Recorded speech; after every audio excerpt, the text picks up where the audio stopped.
Oh boy, let's talk thumbnails.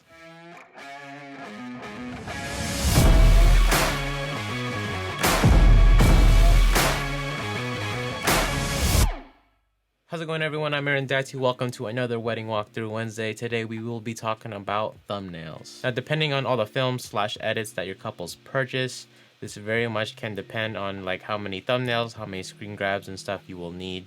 But most of the time, for my business in particular, there is the teaser film, there is the highlight film, and there is the ceremony film. Now, in terms of getting thumbnails, I try to choose the best frame possible that best represents what the film is. So most of the time for the ceremony film, it will be like a screen grab of maybe both the couple at the altar or facing each other, like exchanging vows, stuff like that. Most of the time I'll get that from my C camera or my B camera. And then when it comes to like highlight films, I try to get the best one possible just to grab the attention of anyone that comes across my like video on YouTube or on Facebook or on Instagram, stuff like that.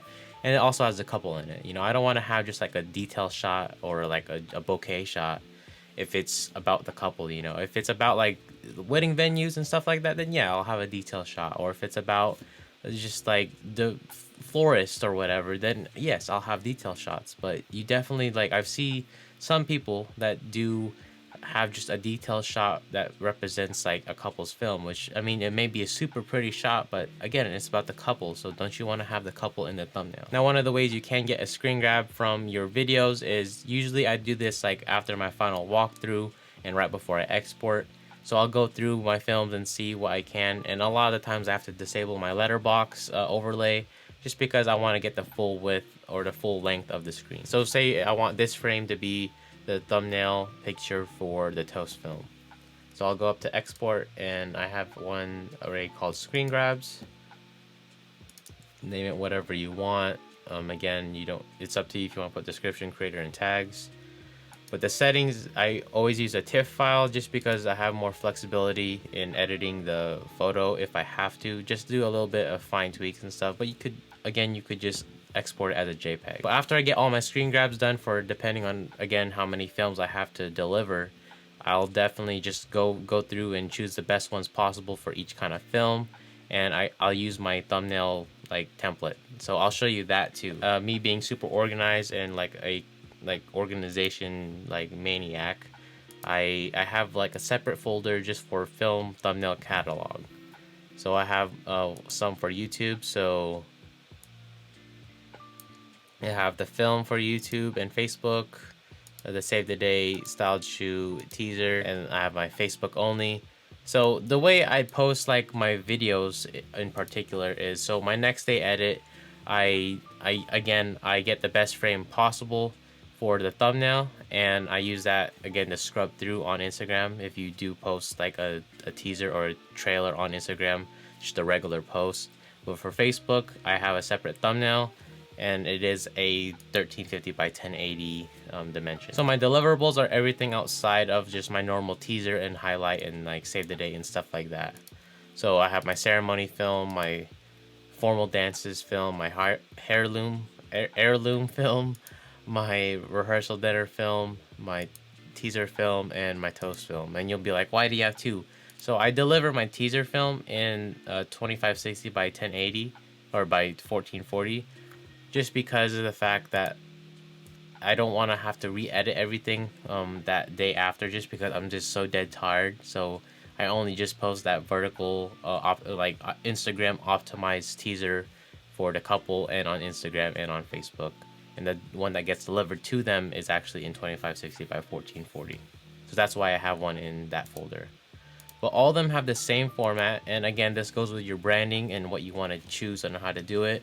I see some people, they put it on different parts of the frame just because every couple has like a different, like, I guess, quote unquote, like go-to shot to represent the film. But for me, I have it looking the same all the time just for consistency's sake. So every time you do see my thumbnail for a wedding video, you know, okay, that's his wedding video, just because the thumbnail is going to look the same every single time. So we will look at one. Let's see. So this is just for a regular film, but a highlight film that I post on YouTube and Facebook. So I use this template for it. and I do the 2 rings, and then Aaron Tattoo Films, and then the couple's name in the middle, and I have little directions on each one.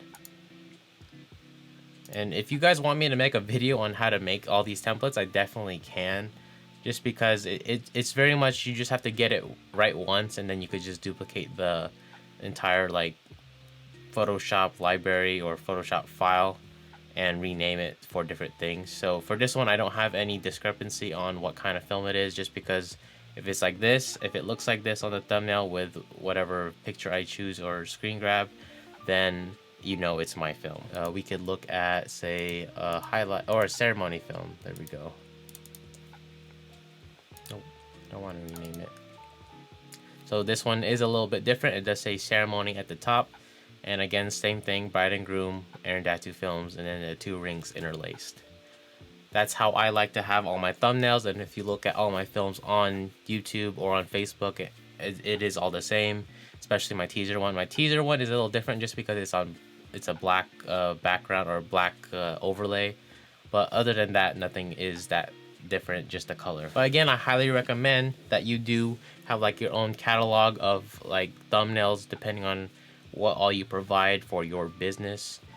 It definitely helps with organizing everything, and just again like having like a step-by-step guide on what to do next, and not just like oh, what do I do next? Like having like a solid workflow and step-by-step guide, even though sometimes you're not going to follow it step by step. I highly recommend you have something laid out, that way you know how to streamline everything and just work again more efficient and get work done like on time. And again, having something consistent and cohesive definitely adds that level of professionalism throughout your whole brand and your whole business, whether you are doing wedding films or short films or any kind of promo work.